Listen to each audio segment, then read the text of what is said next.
Welcome to week 5 of our experiment to stop wasting our own inbound leads. This is the final week.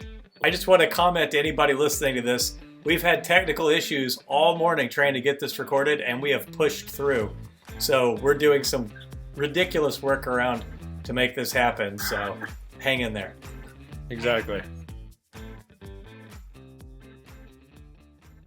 Through week 5, we have 100 contacts or leads.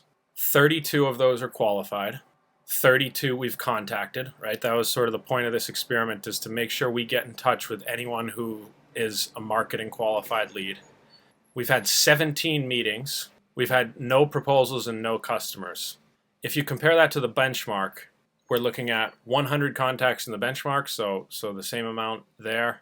15 qualified, 5 contacted, 4 meetings, 1 proposal, and 1 customer for a monthly recurring revenue of $3,200. Comparing the different parts of the sales funnel, our qualified percentage is 32% versus 15% in the benchmark, so a little more than double. But again, this experiment isn't impacting that. Our marketing would impact that. But our contacted rate, the number of leads we actually get in touch with, is 32% versus 5%. Our meeting rate, the percentage of people out of total leads that we've met with, is 17% versus 4%. And then proposals and customers are at 0 versus 1% and 0 versus 1% in the benchmark. The takeaways there, the number of leads we contacted is more than 6 times higher than in the benchmark. And our meeting rate, and our meeting rate is more than 4 times higher than the benchmark. And then just sheer takeaway on the meeting rate itself, we've met with 17% of all of our leads that have come through, which just seems pretty high to me. Sort of on feel, and then also compared to the benchmark. Still, the same thing holds up, that we're either not or not yet impacting proposals and customers.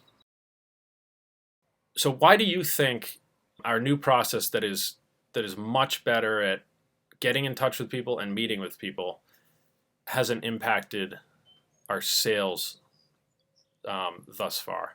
So in the past, the only people we would schedule a meeting with are people who reached out and just scheduled a meeting straight away, right? So they were already sort of farther down the funnel than the people who just downloaded something or showed some interest in our website. So I'm not surprised by that, because obviously when somebody books a meeting with me, they want to talk. And if they do it unprompted, chances are they're a little closer in their own mind to wanting to work with Nectafy, or at least trying to explore whether that's an option. With me sending a video out, essentially opening the door to a conversation. And to be honest, the videos I've sent out are not do business with us, right? They are, let's talk about what you're trying to solve.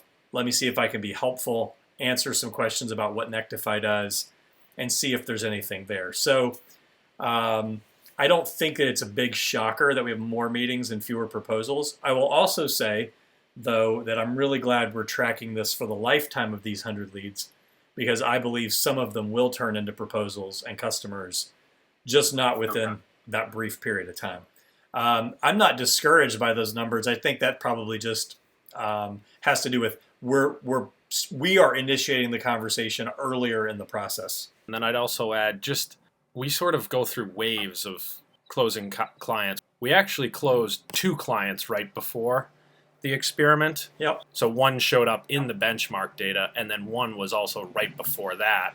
So we had closed 2 clients in a short amount of time before the experiment started, and sort of the way our leads go in waves, we could be on sort of a random down cycle as well.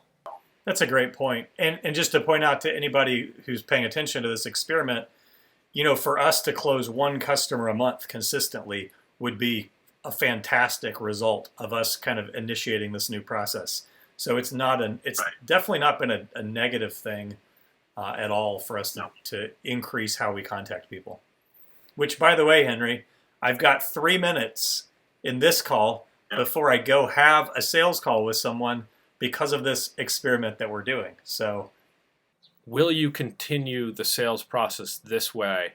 I think because to not contact them feels like wasting leads, I think we've got to continue this. It'll be important for us to create some sort of a process so that I stick to it, because as you know, I'm sort of all over the place. But I think it's been worthwhile. I want to tweak, and maybe this is step 2 of an experiment that we just kind of spread out over time, but I think there are parts of the process that we've tried this month that could be improved to get us potentially to a better spot. So those are fun things that I would like to work with.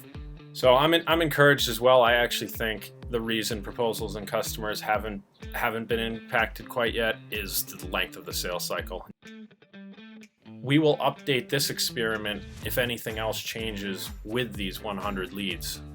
And then also, like you had alluded to, Lance, I think it would be great to try a different process or some improvements to the process and then update everyone on how those are impacting the data.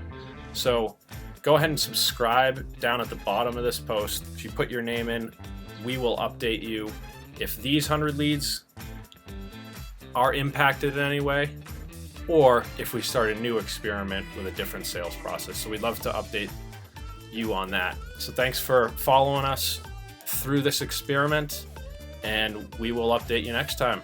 Sounds good. Thanks, guys.